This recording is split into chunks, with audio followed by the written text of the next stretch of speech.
Castañeda, barangay captain ng barangay San Salvador, Barangay Santo. Si Sir. Ako po si Felix Robles, barangay administrator ng barangay San Salvador, Balasang. Kapitan, ano po ang nakikita ninyong pwede pong maging partnership po ng Task Force Kasanag dito po sa inyong barangay? Siyempre po nakikita ko po namin na itong transport Kasanag, ito po naman itinalag para po talaga makatulong ng barangay or ng iba pang samahan para sa katahimikan ng ating barangay. Nagpapasalamat nga po ako itong mga nakaraang buwan sa pagkakaupo ko bilang kapitan. Ang isa po ang Task Force Kasanag sa tumutulong sa aking kapayapaan, lalo na po sa bandang taas. Dito po sa inyong barangay, gaano ba karami ang mga botante rito at mga pamilya?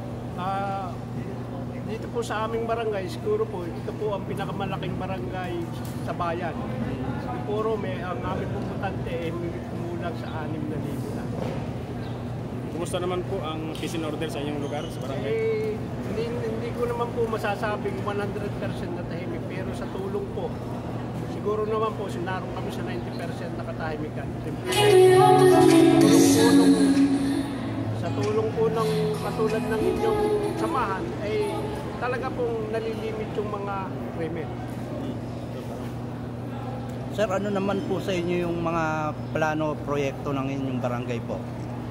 Plano sa proyekto po ng aming barangay, yung nagawa na, yung isa po yung pailaw sa mga kalsada, yung pong solar light. Pangalawa po, yung pong mga kalsada namin, halos lahat na po sementado. Yung po ang marami pa pong proyekto ang aming barangay na kinakailangan po kung may po yung nagtutuling ng tulong. Ating pong sangguniang pag-insod, sangguniang bayan, yung Mayor Willie Robles sa ating PDC, Vice Mayor Casey Robles, ang tulong para po yung aming mga proyekto. Pagkabot po natin kami sa barangay, ay kami po matulungan at maisa po. Kap, yung mga training naman ng para sa mamamayan ninyo tulad ng pangkabuhayan, meron po ba sa barangay niyo?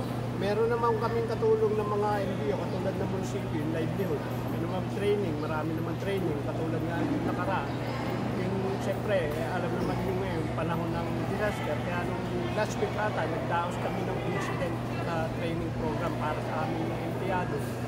Kasi ang hindi naman po ang aming makakatulong sa pagtubong sa pangangailangan ng aming barangay, yung aming mga special tanong, daycare. Sir, message na lang po sa Task Force Kasanag sa kanilang anibersaryo. Kayo rin po. Sana po, kailangan po namin, patuloy po silang tumulong. Pag po sila ay wala man lamang o dahil na po alawan, taos-puso po sila tumutulong. Sasakripisyo po sila, nagsasakripisyo para sa pagpatuloy ng kanilang sinumpaang mga tungkulong sa bayan at sa barangay. Nakikita po namin ang Task Force Kasanag naman, hindi naman katulad ng unang samahan na parang lingas kukul lang. So nakikita ko po, dito lang po sa activity nito, makikita ko po kung gaano ka sigla ang inyong samahan. Sa last po, mensahe po niyo sa inyong mga kabarangay. Siyempre, kahit naman po tayo may katulong, siyempre dapat po ang disiplina, manggaling din po naman sa mamamayan. Itong ating ganito, siyempre kung ang mamamayan ng disiplinado, siyempre konti lang naman po ang gagampanan ng mga gantong post plan kasi nagagaling naman po talaga